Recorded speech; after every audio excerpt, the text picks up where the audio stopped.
Good afternoon, everyone. Welcome.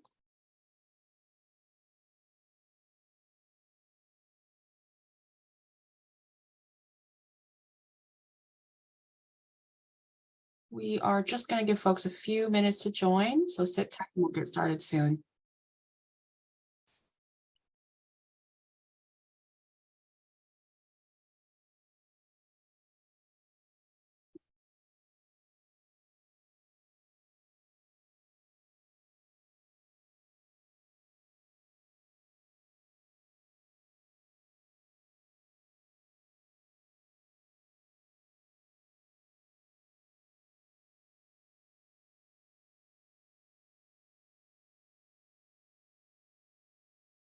Abby put some questions while you're waiting in the chat, so let us know where you're joining us from and let us know how you feel on your expertise level on FAFSA, beginning, intermediate, or expert. Let us know in the chat.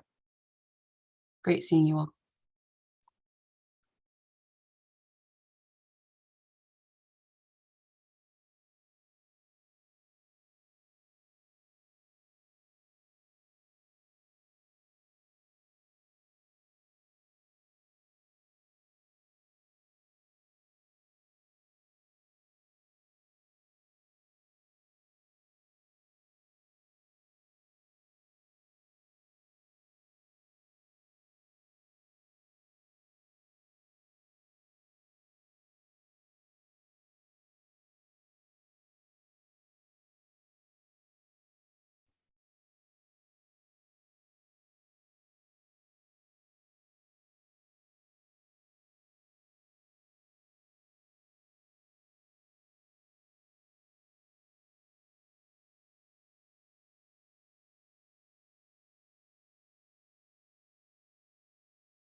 Okay, well, welcome everyone. Thank you so much for joining us this Wednesday for some serious talk about FAFSA changes. We wanted to wait a little bit longer. We have a lot more people that are going to join, but we have a very packed presentation, as you can imagine. And so we want to honor your time and make sure we don't rush and we have enough time at the end to answer questions. So we are going to get started. Thank you again so much. I hope you grab some snacks and some drinks to get you through today's presentation. And with that, I want to ask my colleagues to introduce themselves. Good afternoon, everyone. I am Abigail Enright. I am a program officer in the Scholarships and Financial Aid Education Department here at CSF. I've been with CSF for about 8 months, but prior to this, I was a financial aid administrator at both community colleges as well as four-year universities for the past 16 years. I'm super happy to have transitioned to nonprofit work so I can educate others about financial aid, its nuances and intricacies. And I'm super happy to be here with you all to share some of these major changes coming to the financial aid world. So thank you for being here. And good afternoon, everyone. My name is Maria Rebecki, and I'm the Director of Scholarships and Financial Aid Education here at College Success Foundation, where I joined 7 years ago. But prior to that, I started my career actually over 30 years ago in the field of financial aid as a work study student myself. And just like Abby mentioned, I made the transition to nonprofit work just to make sure that I could turn all that knowledge I learned over the year and make it accessible and understandable to practitioners like you and for students and families and supporting adults. I always say that learning financial aid doesn't happen in one sitting. It's like learning a new language. So it takes time and, practice. So we don't expect you to be an expert on all the changes we're going to share with you today, but we really hope that we can start setting some ground knowledge for all the changes that are going to be happening in the future. So you are in a room with people with a lot of experience. So we hope that you're not just joining us today for today's session, but that you will come back to us for guidance and support.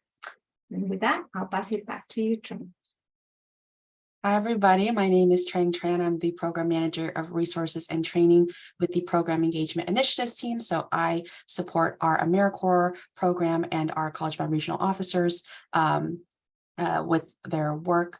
And so but previously I was with the scholarships and financial aid education team, and so learned a lot under Maria's wing, and I'm excited to share some changes with y'all. Yeah, like I read in the chat, I do definitely feel that there's a lot down the pike, and there's a lot of changes. And so my expertise definitely has, had to relearn and learn and confirm what new information is coming down, because there are quite a few changes. And so we hope that this presentation can help you feel a little bit more well-equipped and knowledgeable of the changes coming forward. And of course, there will be more like these to come. So hopefully you stick with us throughout the year. All right, so let's get started with our agenda for today. So at the end of the session, you should be able to identify the major application changes for the 24-25 FAFSA, understand the eligibility changes under the new laws, summarize the implications of the changes on students and families, and develop next steps to prepare for the FAFSA changes. I do want to preface to say that we will be examining these changes to see how they affect underrepresented and low-income students. So if you're unable to attend the entire session, we encourage you to watch the recording or at least review the slides where we look at these implications and these next steps. Also, I do want to mention that don't be afraid to ask any questions. If you have questions, it's very likely that someone else might have some, but also we plan on getting through a lot of information. So if some of your questions might be answered throughout the presentation. So if it's something more general, you might want to hold back as we get through the presentation. But if there is something that you might need to be repeated or clarify, we're happy to do that. We are going to be monitoring the chat for any questions. And again, we'd love for you to share them, or if you want to send them privately, you can send your question privately to any of the presenters. And then finally, we are recording the session, and we will be uploading it to the CSF Financial Aid Hub next week. So then, of course, you can review it at your leisure. So next, we're going to do something. We're going to start off with a little activity. We're going to go into a Jamboard. Trang just dropped the link to the Jamboard onto the chat. So if you click on that link, you're going to go to a Google Jamboard, and there's going to be a prompt. And that prompt's going to ask you, for the first prompt is, what do you know about the FAFSA changes? You will add a sticky note with your answer. And the way you do that is you click on the sticky note icon over on the left-hand side. You can choose a color or whatever, and then just type your answer. And I'm going to share what everyone is saying at this time. So let me just switch my screens.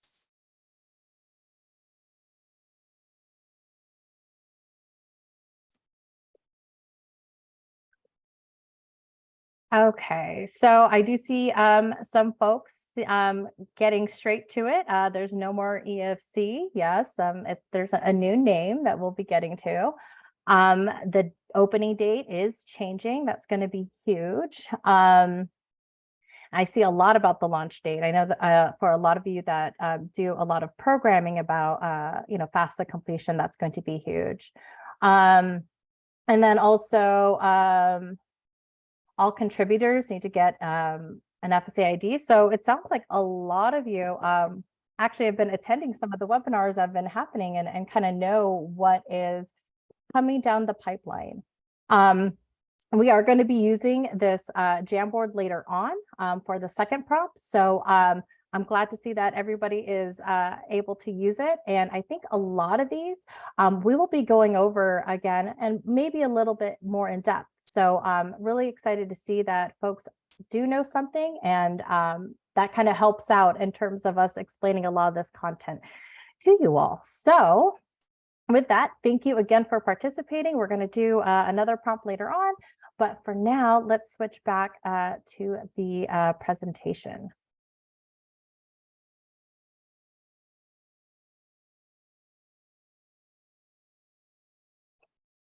Thank you, Abby.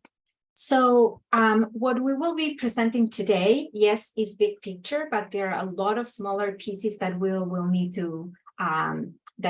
to be talked about and discussed and planned before we launch into the next cycle for FAFSA. So there's still some major unknowns that FSA has not figured out, and time is running out. So that's why we put together this presentation, so that we can at least provide you with the most updated information as of this morning, and you can start doing your summer and fall planning. So key changes, big picture here. So yes, the number of questions on the form has been reduced. So we'll have a shorter, and as they call it, simpler or better. We do not agree with that labeling of the form, but this new form will also allow for a much larger number of students and parents to have their financial information transferred from the IRS directly to the FAFSA, something that in the past, if you may remember, there were only certain groups that were able to use it. So again, as I was mentioning, making the application shorter doesn't mean it's better or any easier for certain families in the long run.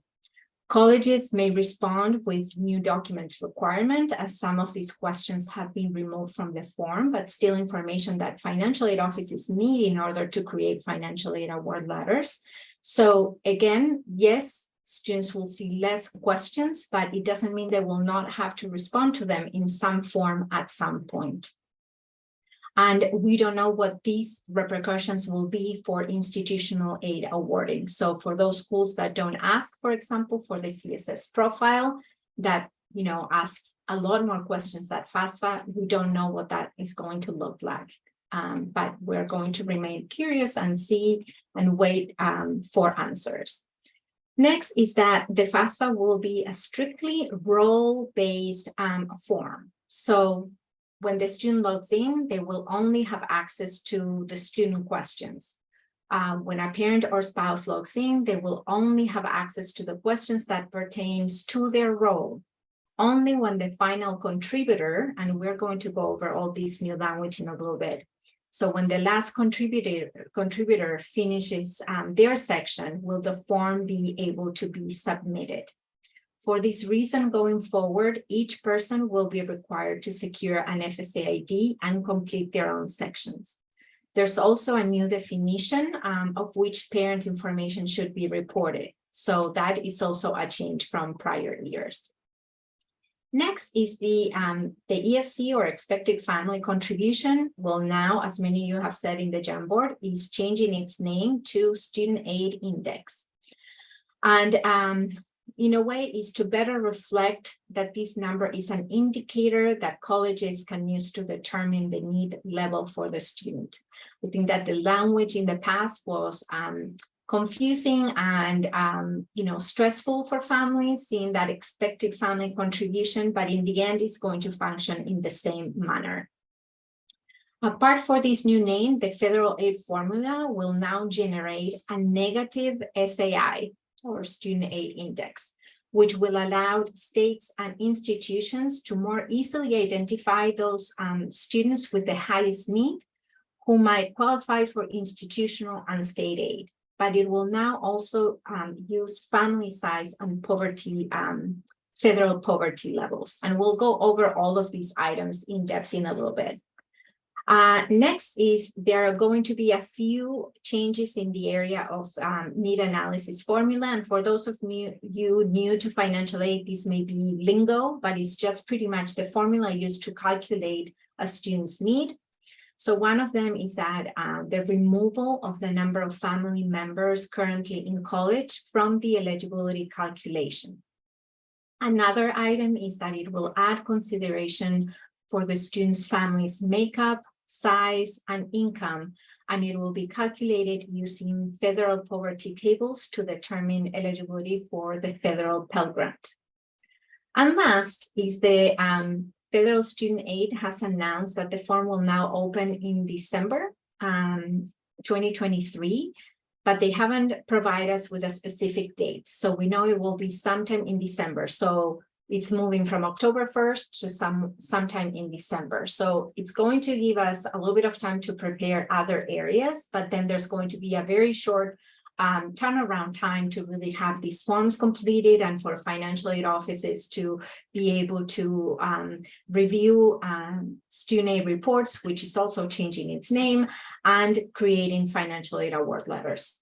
So if you're not hyperventilating a little bit right now, you are not paying attention, because it has caused, all of this is causing a lot of stress to us as we're thinking how to better prepare ourselves and students, their supporting adults, and all of you. So let's dive in. Okay, so coming with the changes to the FAFSA are also a bunch of new terms, and some of them you already heard already, but let's go over them quickly before we dive into the rest of the content. So the first is the Student Aid Index. As many of you know, it is the new EFC, but keep in mind its methodology has also changed. So how they calculate the EFC is now different, or SAI, I should say. And again, we'll go over that a little bit more in detail. Now, a contributor is someone who is identified to provide their information on the FAFSA. So you're going to see the term contributor a lot when students are answering certain questions on the FAFSA. So this can be a spouse of a student, the other parent of a student, not the primary parent, maybe the other parent, or a step parent. Now, authentication is the process used by federal student aid to verify a person's identity when they're setting up their FSA ID. We'll cover this a little bit more in detail in later slides. There is also two-step verification. Now, this is a required method to verify a person's FSA ID each time they log into the FAFSA or any student aid website. And then also there is the Federal Taxpayer Information, or FTI. So pretty much this is going to replace the IRS DRT. So for those of you who are familiar with the IRS DRT, that allowed taxpayer information to be transferred directly onto the FAFSA. So this FTI is going to replace that. I do want to make a note that a few things about the FTI is that with the IRS DRT, it was kind of limited in who can actually use it, a lot of times based on filing status. And so the FTI actually expands that access. So more folks will be able to use that FTI, that direct transfer. And then also it's important to note that even if students or other contributors don't have a social security number, didn't file taxes, or file taxes outside the US, they still need to provide consent for the FTI. If a student or a required contributor doesn't provide the consent to the federal tax information to be transferred over to the FAFSA, the student will not be eligible for federal student aid, even if they manually enter their tax information. So this consent is going to be required for anyone who wants federal financial aid. And then finally, information about the federal tax information and how it will be used and the consequences of not providing consent will be included on the FAFSA form. So anyone who's completing their section on the FAFSA will know what will happen if they don't provide consent.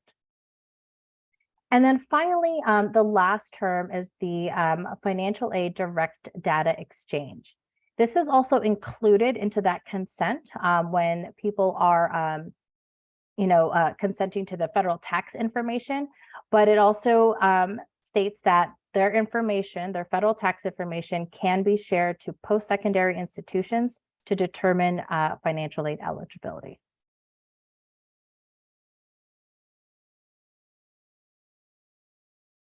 All right, so let's move on to discuss federal or FSA IDs and contributors on the FAFSA application. So in this section, we're going to go over what are contributors, an overview about how contributors get invited to the FAFSA, important things to know about FSA ID creation process, and we'll go through a few scenarios from FSA to test your knowledge. So let's get started. First, what is a contributor? So this is new to the FAFSA. And so a contributor is anyone who is required to provide information on a student's FAFSA, which, like Abby stated earlier, this can include the student's spouse, a biological or adoptive parent, or the parent's spouse, otherwise known as step parent. So grandparents, foster parents, legal guardians, brothers, sisters, aunts, uncles are not considered contributors and will not be required to provide information on the student's FAFSA, even if they help provide for the student or helped raise the student. So the next slide talks about how a contributor is determined. And so based on the student or parent's answer on the student's FAFSA, this will determine which contributor needs to provide information on the FAFSA. So we're still not sure which questions will be asked, but students or parents can invite contributors to complete their section of the FAFSA form, and they'll have to enter the contributor's name, social security number, date of birth, and email address.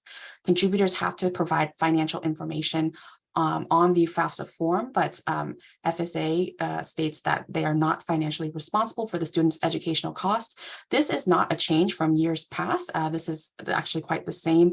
Again, students can fill any unmet need with loans, other aid, personal savings, or family savings. So this is not any different from years prior. And then this is what the experience for inviting contributors or for contributors contributing to the FAFSA application will look like. First, contributors will receive an email address after they've been identified as the contributor, and then they will be invited to contribute to the student's FAFSA application. So they'll have to create an FSA ID, which Abby will talk more about in the next few slides, if they do not have one. But contributors can go, or folks can go ahead and create an FSA ID before the FAFSA opens. And they then will log in with their FSA ID.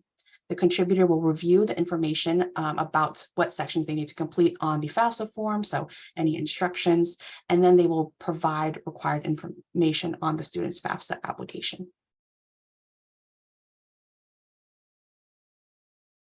So now let's talk about the FSA ID. So now that you understand who a contributor is, it's important to know if someone is determined to be a contributor, they must get an FSA ID.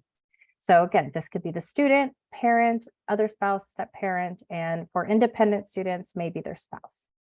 So previously, one would be able to create an FSA ID and immediately begin to use their FSA ID to complete the FAFSA. That's no longer going to be the case. Now, folks will have to wait until their FSA ID has been authenticated through the Social Security Administration.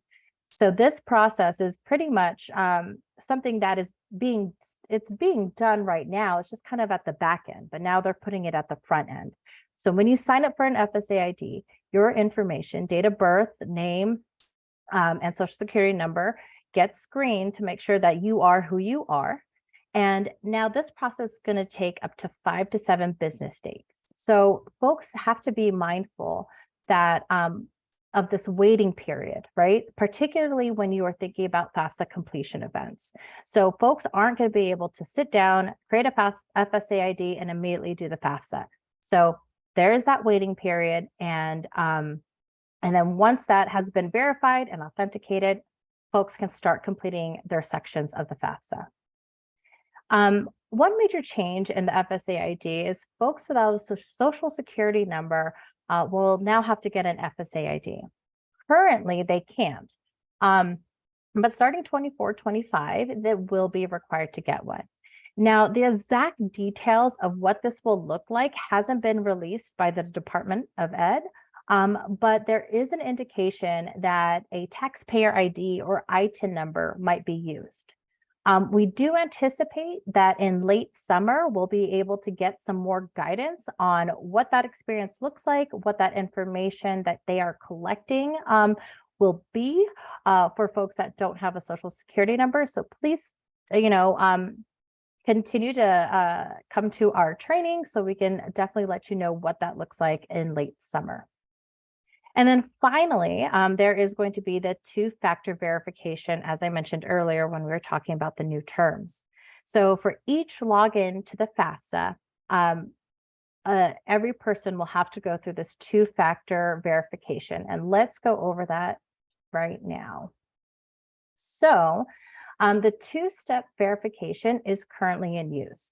So for those who currently have an FSA ID and don't have it set up, you will be forced to create your two-step verification when you log in the next time into an FSA account. So whether that's your student aid account or the FAFSA.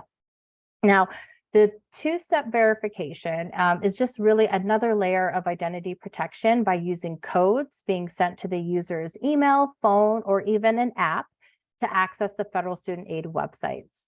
The screenshots on this slide kind of show you what it looks like if you're a current user and this is the first time you've logged in for a while, and it shows you what you're going to be asked of.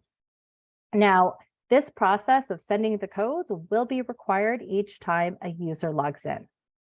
Now, as someone sets up their two-factor verification, they will be given a backup code in the event the two-factor authentication can't be used. So on the top screenshot, you will see what that looks like. So it'll give you the backup code. We highly recommend folks keep this code in their records just in case two-factor authentication or verification rather is not available. And just a reminder to everybody that the FSA ID is not only used to complete the FAFSA. It's also used to access the student aid website and all the loan records and Pell records that a student has received throughout their higher education career. So even though a student may be graduating or has graduated, that FSA ID can still give them a lot of information about the financial aid they received. And then lastly, at the bottom, the bottom screenshot is really just a way to set up that two-step verification, either sending it to your phone or an email. FSA did state that there is a possibility of getting also an app to do this. So those with smartphones will be able to use an app as well. All right, so let's go through a few scenarios regarding contributors on the FAFSA application, just to test your knowledge and get you acclimated to some potential scenarios that you might encounter later this year.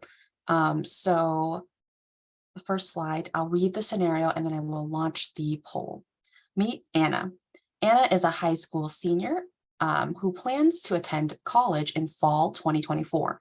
Anna's parents are divorced. Anna's mother lives in a different state and does not provide financial support. Anna's dad, stepmother, grandmother, and older brother all live in the same house as Anna. So I'm going to launch the poll, and the question is, who will be a contributor on Anna's 2024-25 FAFSA forms? I will close the poll in just a second, give y'all some time to answer.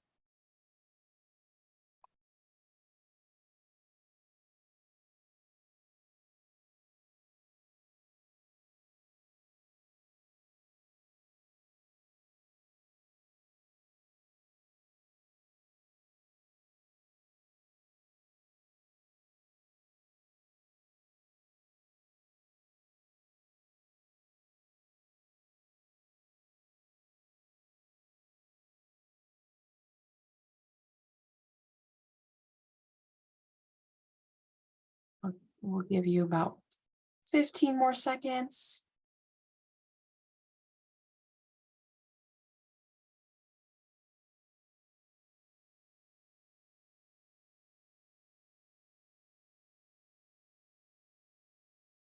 All right, I'm going to close the poll in 5, 4,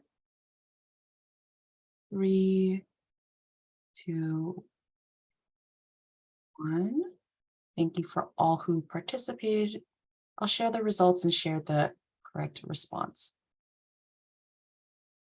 All right, so who will be required to contribute on Anna's 2024-25 FAFSA? So the answer is B, Anna's father and stepmother. So Anna's father and stepmother are contributors to Anna's FAFSA form, and they'll have to create an FSA ID and log in to contribute to Anna's FAFSA. So in this case of divorced parents, you'll want to provide, the contributor will have to be the parent that provides the greater portion of the student's financial support, so 50% or more. And so since the primary parent that provides most of Anna's financial support is remarried, they will also have to have the step parent be a contributor and provide their financial information on Anna's FAFSA application. Great job. All right, next scenario.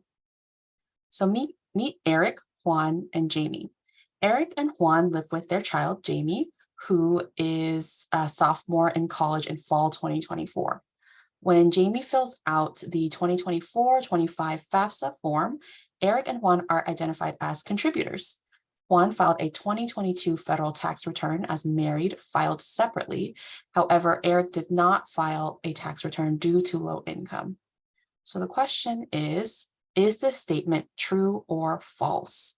Because Eric did not file taxes, only Juan will need to provide consent to transfer federal tax information on Jamie's FAFSA form.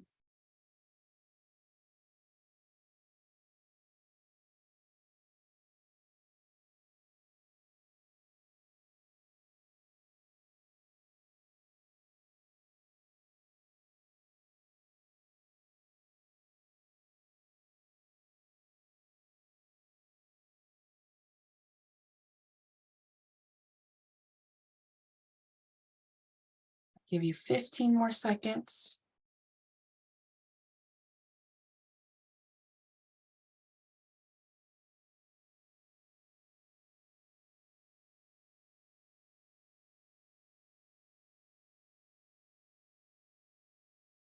All right, I will close the poll in 5, 4, 3, 2, and 1. Thank you, everyone who participated. I'll share the results and we'll share the correct answer. So most of you are correct. The answer is false. So as legal parents, both Eric and Juan are contributors on Jamie's FAFSA form and must provide consent to transfer the FTI, the federal tax information. So even if Eric didn't file taxes, Eric still needs to provide consent. So if Eric does not provide consent, like Abby stated earlier, Jamie will not be eligible to receive federal student aid. And we'll have one more poll later in this webinar.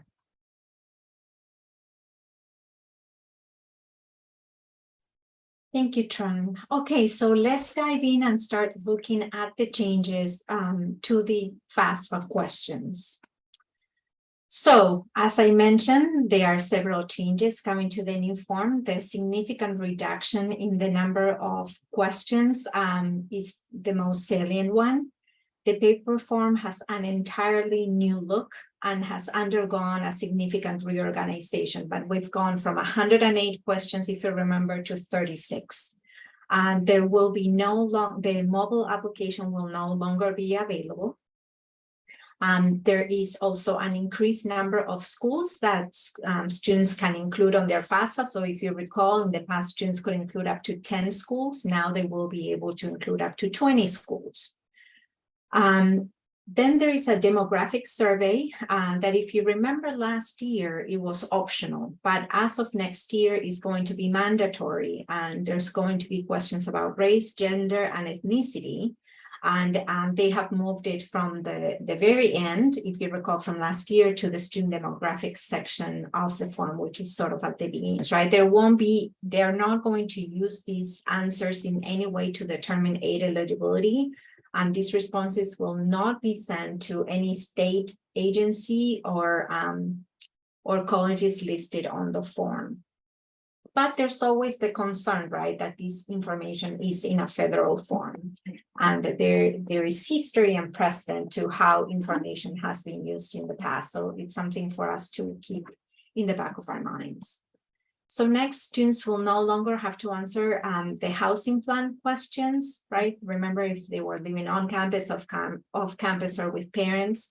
So for four-year colleges will get that information from housing offices. For two-year colleges who are dependent, there will be an assumption that they are living with the parents, but schools will very possibly be adding this question to other financial aid forms to make sure that the financial aid offices are building accurate cost of attendance or budgets for students, right, to better represent the students' living arrangements. Work study will automatically be awarded to qualified students. We are assuming, because that question has been removed. If you recall, there was a question if you are interested, if the student was interested or not on doing work study. So that is a big assumption, but probably a pretty good one. Then the question of the college degree or certificate the student would be working on has been removed, and the grade level will remain on the FAFSA. So we are assuming also that this information will be pulled from the registrar's office rather than the FAFSA going forward. And then they have also removed the question about dislocated worker. And so we think that this issue will be, this circumstance will be addressed within the financial aid section of the application, or maybe an appeal that the student may be submitting. This is again an assumption, but these questions have been removed from the application. So next slide, let's continue with the changes. So going forward, as we've been talking, the parent who provides the most financial support will be the one reporting information on the FAFSA. This will be the only determination. Who the student lives with will no longer be relevant. So that is a big change from the past and going forward. The next item is that starting with the 24-25 award year, applicants who indicate on their FAFSA that they have unusual circumstances will be granted what is now called a provisional independent status. So these students have circumstances which either prevent them from contacting their parents, or contacting their parents would pose a risk to them, like if they're estranged from their parents, or if they left their parents' home due to an abusive environment. So this is again a departure from the past. If you remember, in the past, students would still need to answer some questions and provide some information. So if the student indicates that they have unusual circumstances, they can go on and complete the FAFSA without including paternal information, and the FAFSA will be processed and will calculate a student aid index. In the past, if you remember, the student will do this whole process without parent information, but the FAFSA wouldn't calculate an EFC for the financial aid office to still evaluate the application. Something to make sure that you understand that even if there is this provisional independent status determination, documentation will still be necessary. So students will still need to submit documentation to the financial aid office. And so if a school approves the student's unusual circumstances, or this dependency override, right? So a student that traditionally would be determined to be would be dependent, but based on their circumstances is now considered independent. That independent status will remain as long as the student stays at the same school and their circumstances don't change. So it's a one-time process, if you want, that the student can keep during their stay at the institution. So rather than having to resubmit documentation year after year, that status will remain. The next item we wanted to talk about is unaccompanied homeless youth. Which is it's important to know that this label can also apply to students who are a victim of human trafficking. So they will fall under the unusual circumstances category. They will have to provide documentation as well, as we were just mentioning, to the financial aid office for approval.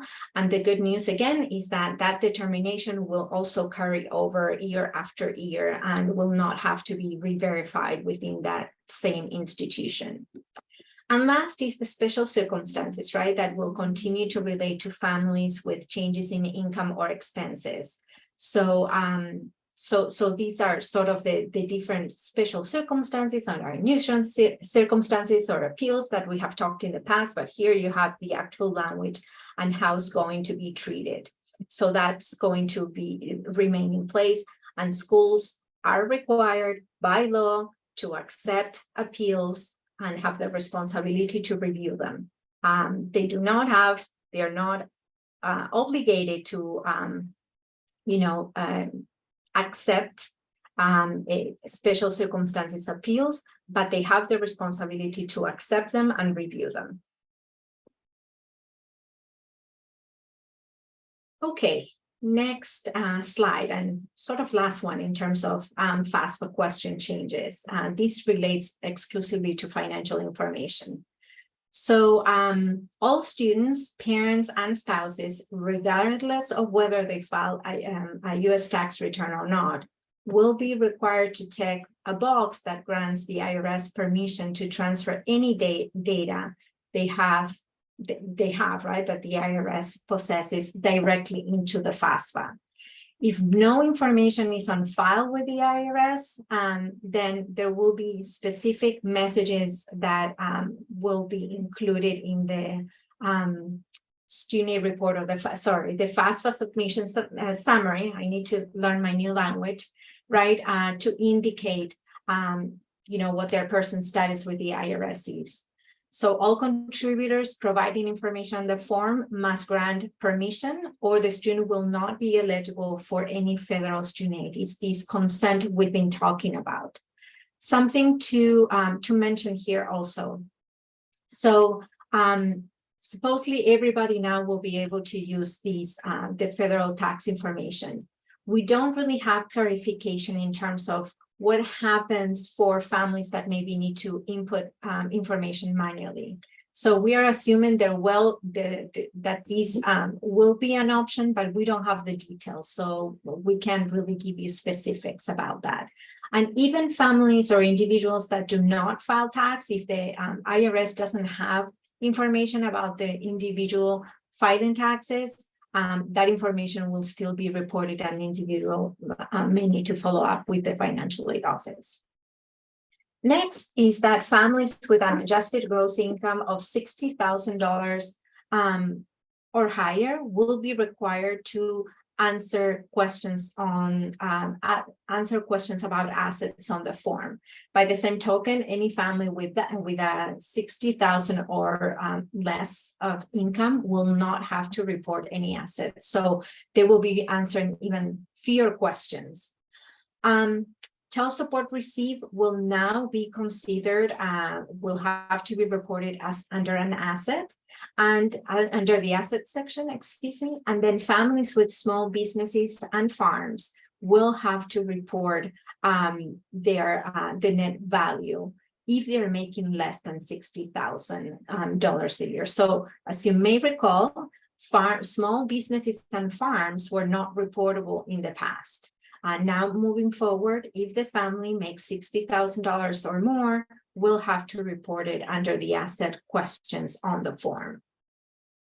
Child support, I mentioned already. Then the family size will be based on the number of tax exemptions claimed on the tax form. So that information will also be transferred from the IRS.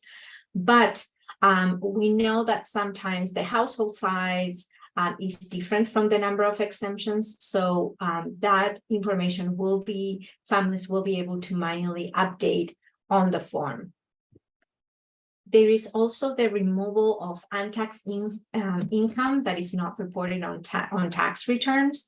The only exception, as I mentioned, is going to be child support received that will be reported as an asset. But you may recall that in the past, there were questions about untaxed income. So that question has been removed.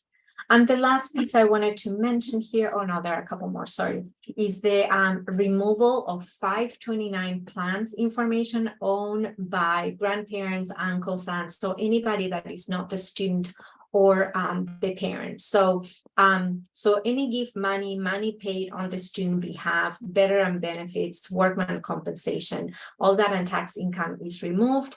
And also money paid on or saved on behalf of the student will be removed, as is the case of 529 plans.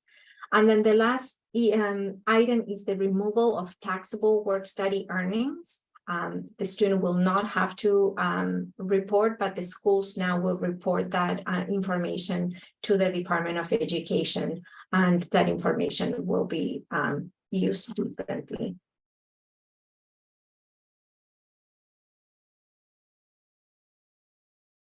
So now we are going to do another poll just over the information we went over. So I will go ahead and read about Sylvie, and then we'll ask you a question and see how you do. So Sylvie is a soon-to-be junior in college whose parents have owned a local coffee shop for the past 15 years. Sylvie's brother works full-time at the coffee shop, and Sylvie works there part-time.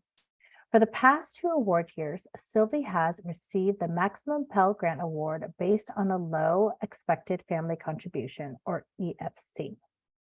So let's transfer over to the question. So is this statement true or false? Because Sylvie's parents own a small family-run business, their business assets don't need to be included on the FAFSA form and won't be a factor in Sylvie's Student Aid Index, or SAI.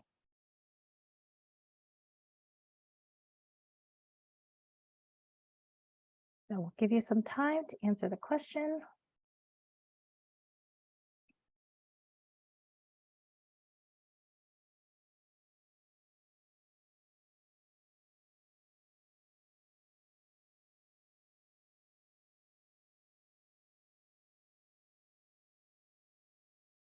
Okay, maybe about 10 more seconds.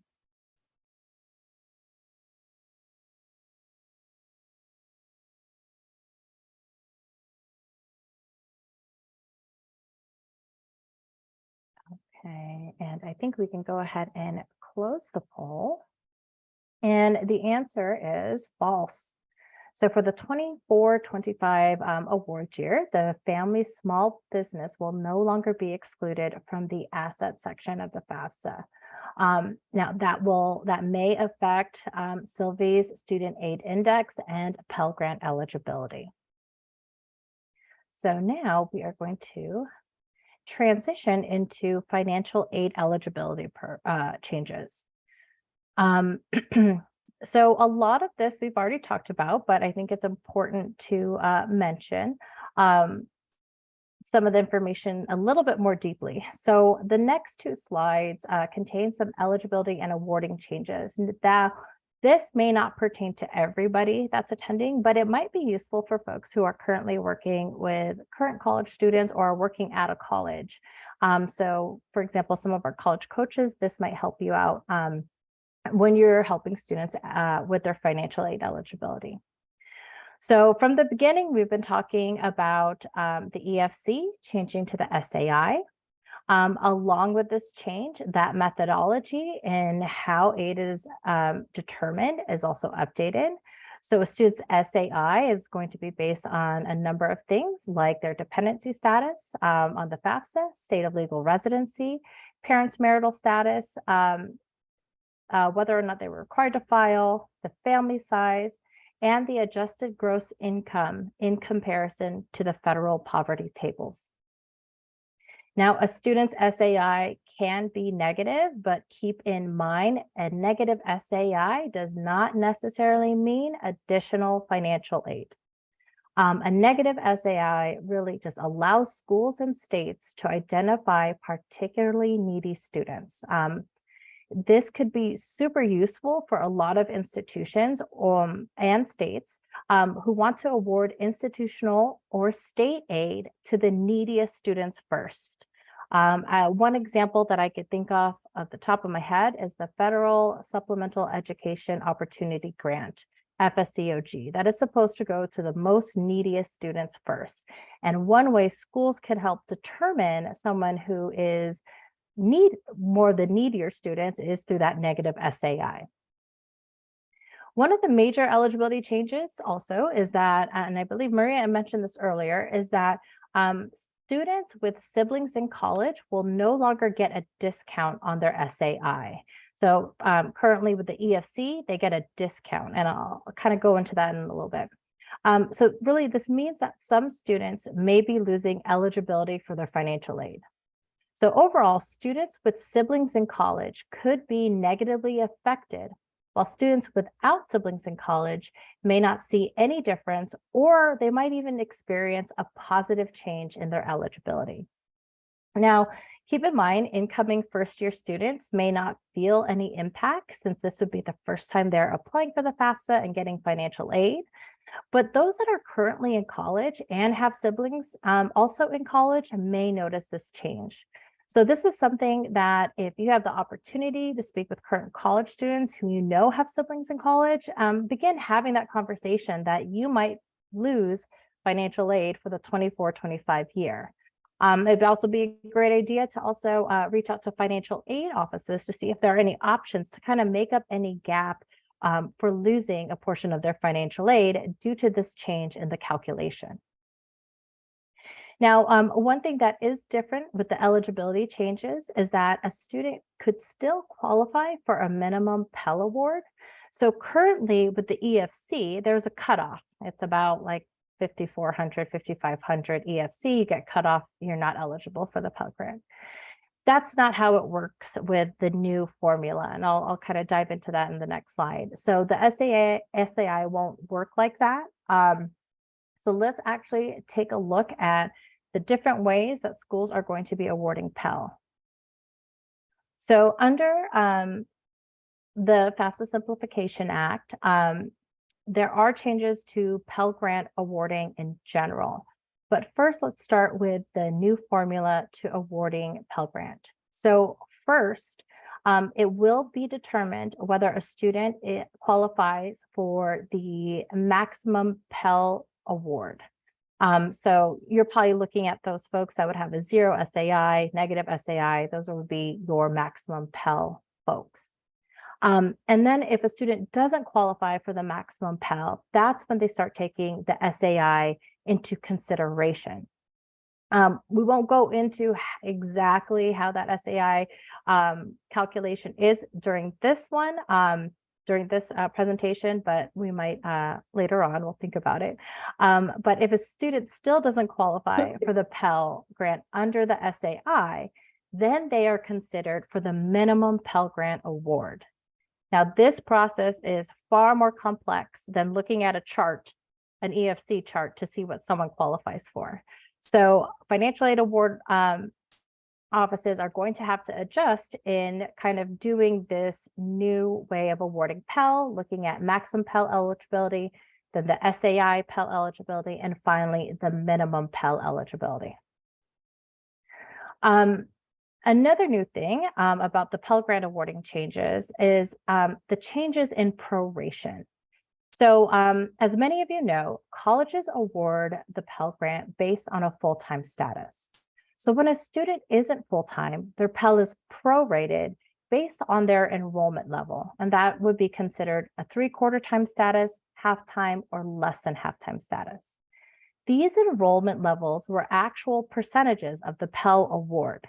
So for instance, currently, if a student is taking between 9 to 11 credits, they're considered 3/4 time, or they would get 75% of their award. So irregardless if it's 9 credits or 11 credits, they only get 75% of their award. Beginning with the 24-25 year, schools have to do a true proration of the Pell Grant awarding for students that are less than full-time. So if we look at an example of like a student taking 10 credits, if we do an actual proration, which would be 10 credits divided into 12 credits, because 12 credits is considered full-time, that comes out to 83%, or 83% of the award, instead of someone getting awarded 75%. So what we're seeing with this change is that part-time students are going to get an increase. Well, the majority of them will get an increase in their Pell Award because of the true proration. So again, super great news for part-time students, because I think for a lot of students that are taking maybe the 10 or 11 credits, they're really losing out on a good percentage of Pell every term. Another great change coming to the Pell Grant is the summer Pell Grants. So some of you may or may not know this. So if a student uses 100% of their Pell Award during an academic year, so let's say it's either a fall or spring semester, or it could be fall, winter, or spring quarters. If they use all of that they're eligible for, they have to be enrolled at least half time to receive a Pell Grant in the summer. So that's currently happening. With the 24-25 year, that requirement of half-time enrollment during the summer to get Pell is going to be eliminated. So students who maybe even just want to take one course and used up all their Pell during the academic year can now receive the Pell Grant without having that half-time requirement. This is really great news, just because, again, we're allowing more access to federal Pell Grants to part-time students. And then finally, the FAFSA Simplification Act also allows for the lifetime Pell restoration. So some folks might know that students can only receive the Pell Grant for 6 years at a full-time enrollment level. That equates to, a percentage called 600%. So for students who use their Pell at a now closed school, or received Pell due to an error at the school, or had a successful borrower defense application, those percentages used at the closed school, or the school that had the error, will now be restored so the student can continue to receive the Pell Grant. This is currently happening right now. But so a good example of this is that some of you might be aware of, remember, 5 or 10 years ago when ITT Tech closed down. So ITT Tech was a big for-profit in college that closed down. And so the students who use their percentage of Pell, their lifetime percentage of Pell at ITT Tech, their Pell amounts have been restored for what they did use. So this is really great for students that may have gone to a school that is closed, or maybe they had that successful borrower defense application.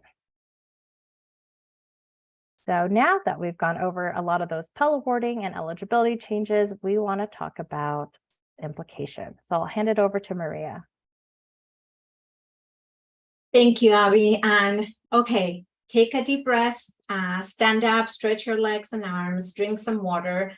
We have only 4 more slides to go, but I know we have shared a lot of information with you. It's really heavy, and for that we apologize.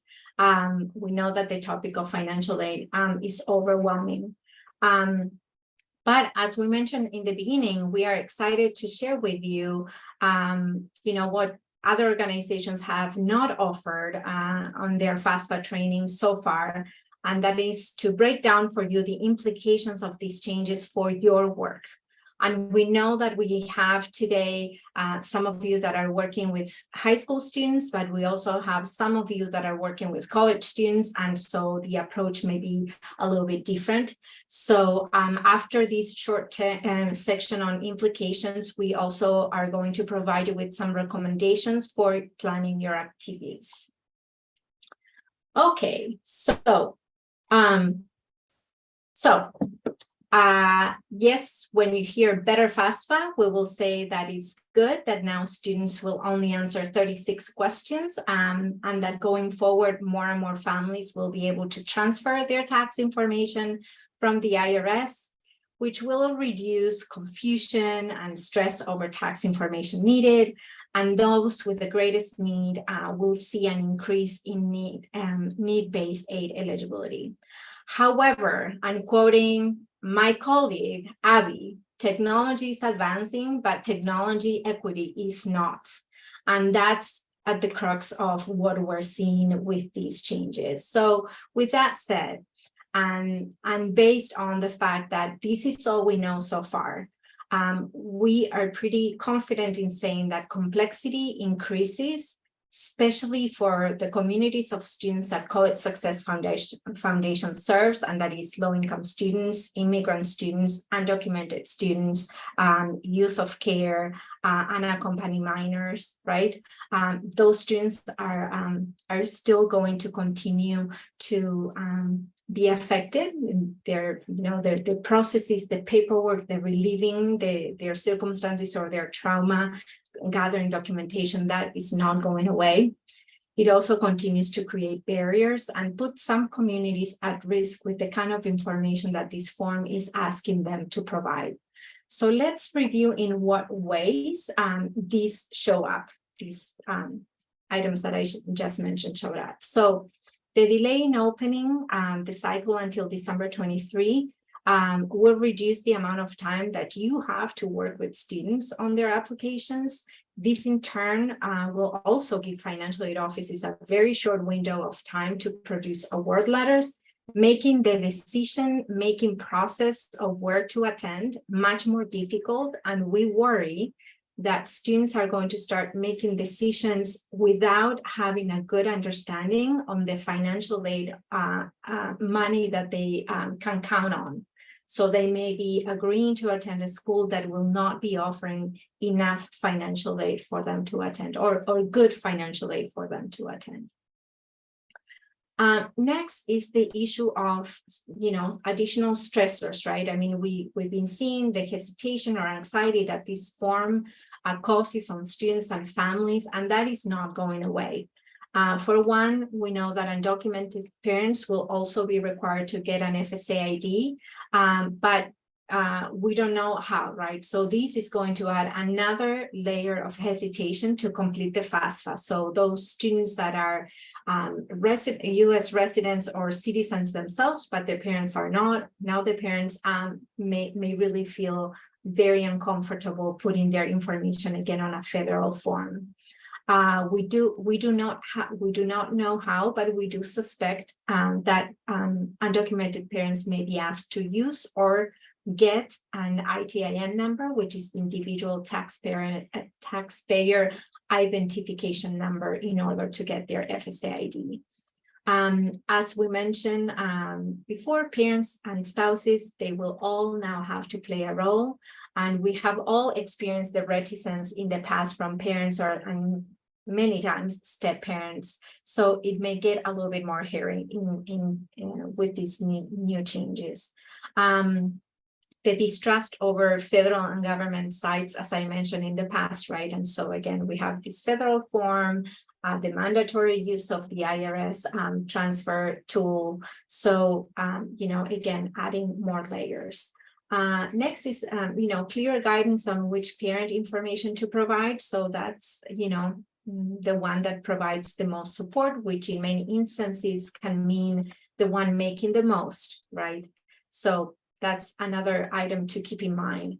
And then the collection or disclosure of gender identity, right?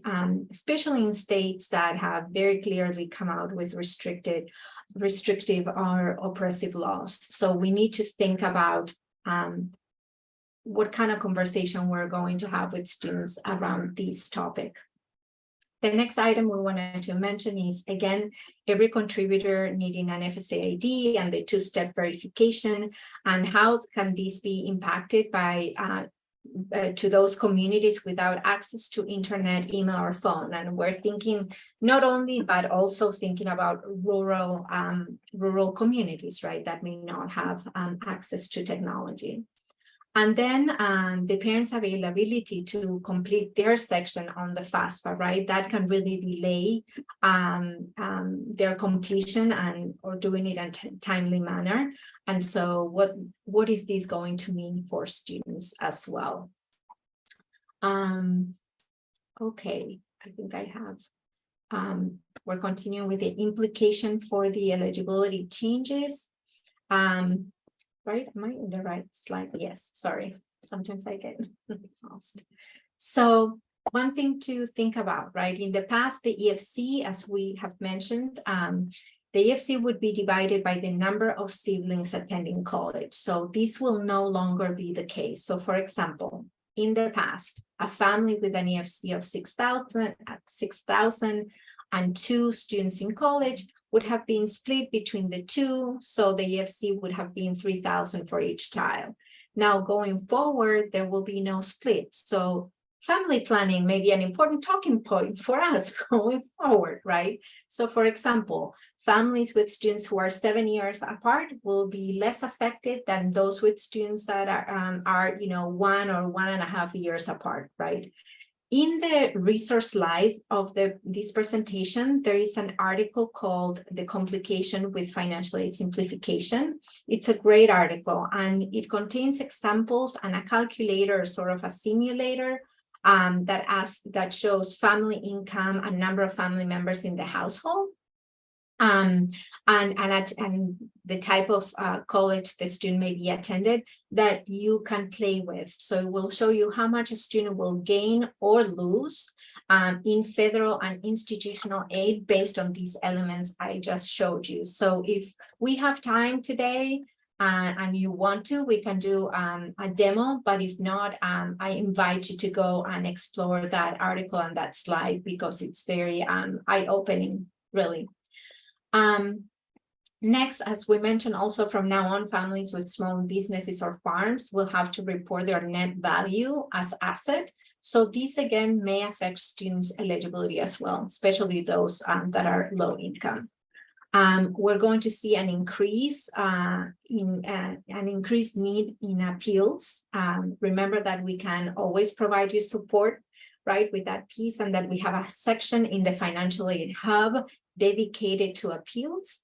And since I'm mentioning the Financial Aid Hub, I wanted to make sure you know that we will be updating all of our topics for students and practitioners over the summer. So make sure to check it out and use those resources.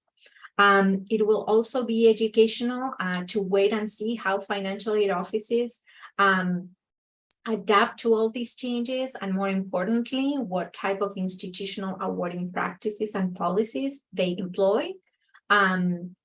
Especially for those students that will be losing eligibility. Next is going forward, there will no longer be a Pell Grant chart. As Abby was mentioning, there are those 3 different ways of determining eligibility for federal aid, right? So there will be probably a lot of professional judgment used by financial aid offices, which makes it difficult for us to see trends or predict how students may be awarded. So also the new formula used to determine need will provide a lot more room for aid displacement, in our opinion, but that is something that we'll talk about in subsequent sessions, so that we don't overwhelm you even more with information.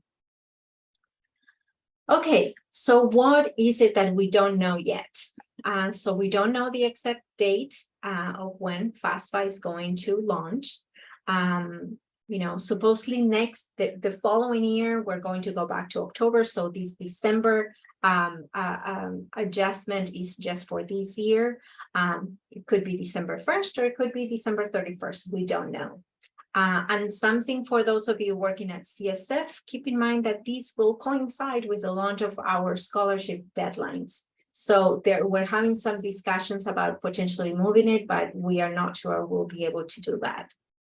The next item to consider is that how contributors without a social security number will secure their FSA ID. As I mentioned, we don't know that yet. We are waiting, to receive guidance from FSA.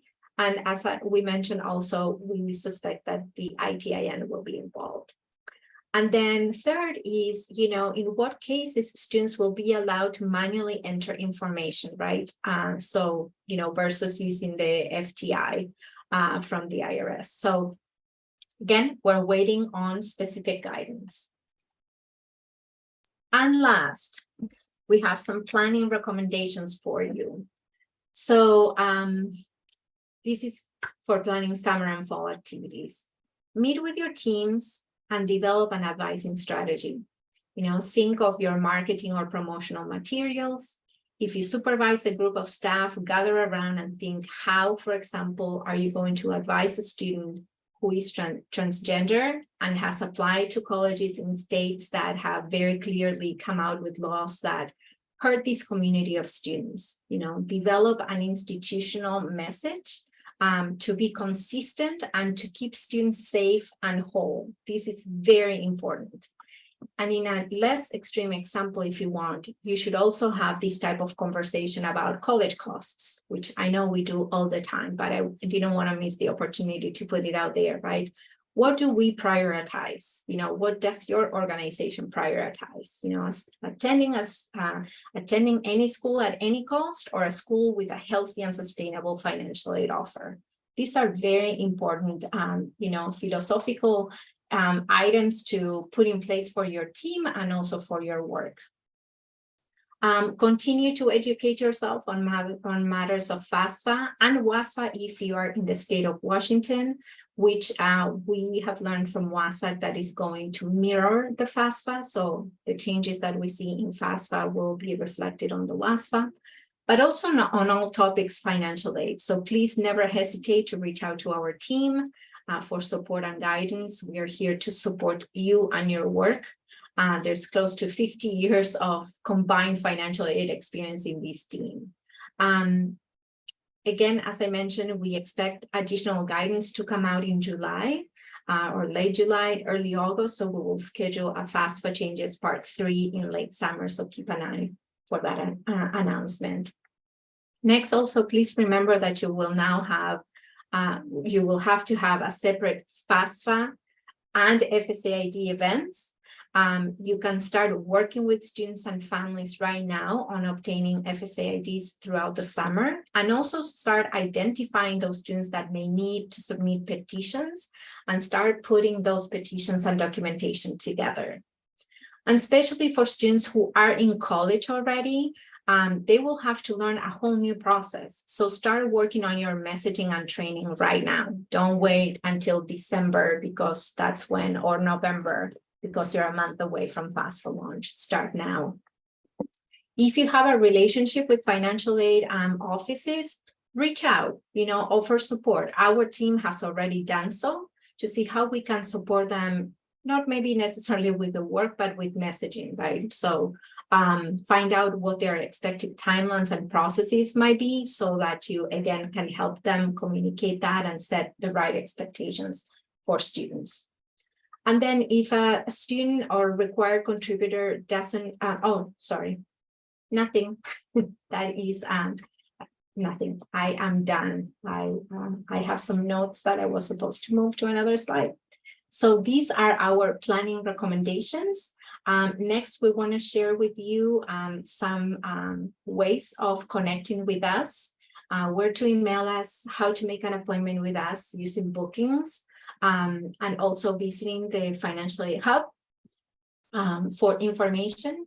Do remember that the information we have on the hub right now is for the current academic year, so we haven't uploaded, other than all these FAFSA changes in the financially the federal changes section. All the other information pertains to the current financial aid year, so you're not going to see presentations with changes yet. And last, yes. Before we do that, we wanted to jump back to the Jamboard real quick. Oh yes, sorry. To ask the last prompt. So if you could drop the link again in the chat, and I'll share my screen in just a minute. Let me switch over. So when you access the Jamboard, you'll just go up to the top of the page and click the next frame. And so we do have a prompt because we want to see, which implications that we discussed will impact you most, and what are the next steps you'll take to support your communities. Are there other implications that you know of or maybe have thought of that we didn't mention and that you want to share with the group? I think that what we wanted to do really is to start that planning process for folks. What is your biggest concern? And what are your next steps? from what we gave you today, is there anything you can take away to bring to your teams or to your communities? So we'll give you a few minutes to do that. And then after that, we will go ahead and share our contact information and how to get in touch with us, and if there's any questions. So, and again, you could just add a sticky note as to on the left-hand side where it looks like a sticky note, and then just add your comment there.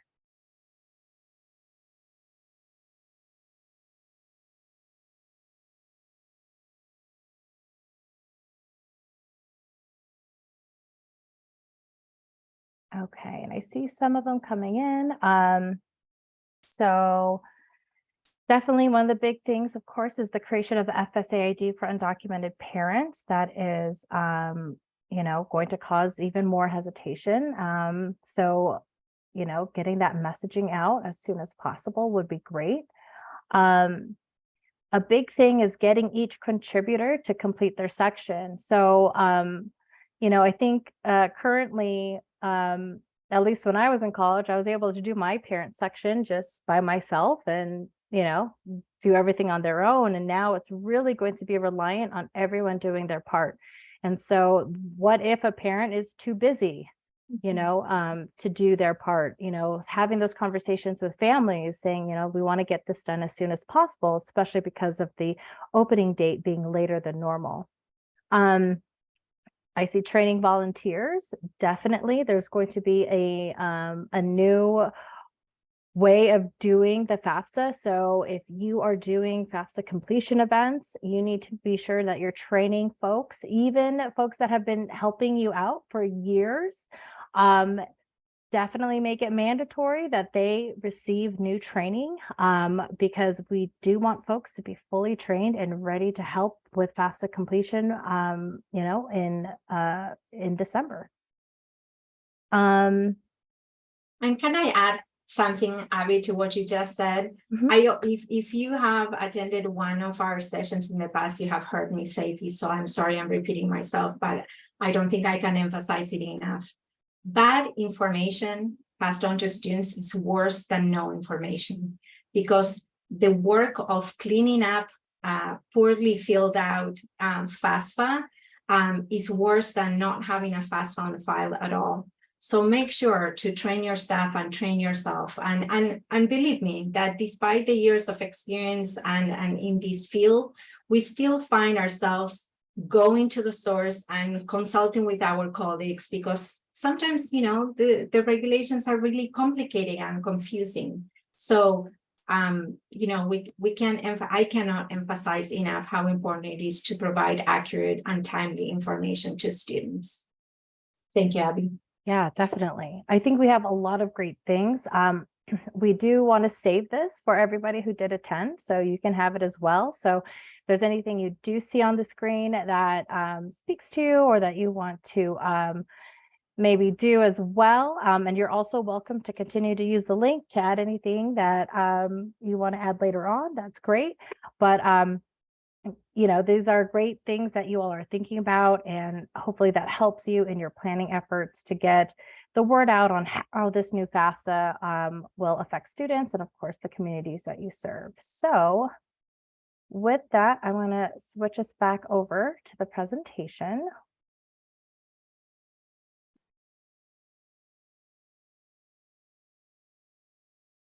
Okay. Yes, so these are the different ways to get in touch with us. Email us at scholarshipservices@collegesuccessfoundation.org. You can also make an appointment. This is a new feature for us, and that Abby set us up on bookings. So you can go in there and make an appointment with any one of us for 30 minutes. And you can also access the Financial Aid Hub for student and practitioner content. And the last slide, it's a slide of resources that we recommend you look at least, or get familiar with. The second to the last, the complication with the FAFSA simplification, is the article I referenced that has that simulator. We found it very useful to get a sense of, you know, who is going to be most affected, either again by being able to qualify for additional aid or losing aid. So play around with it. You know, start preparing yourself for those tough conversations we're going to be having.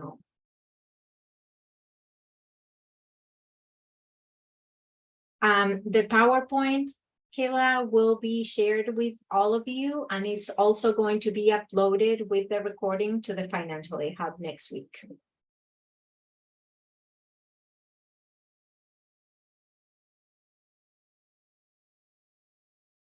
Yes, we can go back to the contact slide.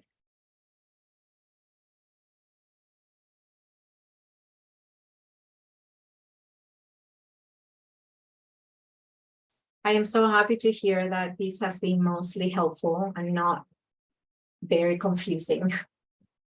It's taking us time also. So if you're feeling confused and uncertain, believe us, although we've been attending every possible webinar available and putting this presentation together, we're still, walking with new shoes, a little bit clumsy, rolling our, feet here and there. But we're here to, support you and go out and find the answers when necessary.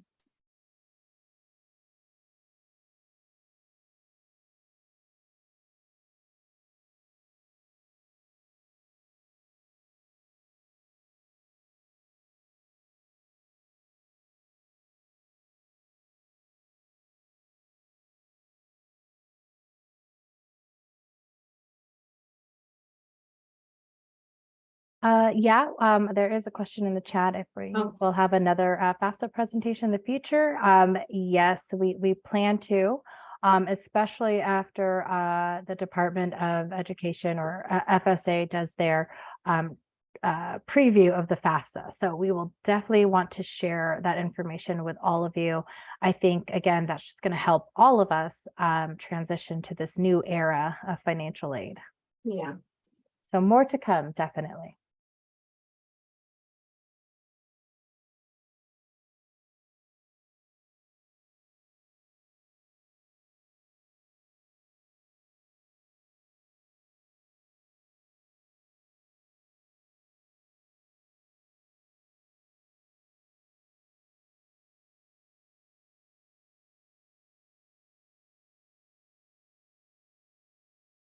And I just switched back to the resources page.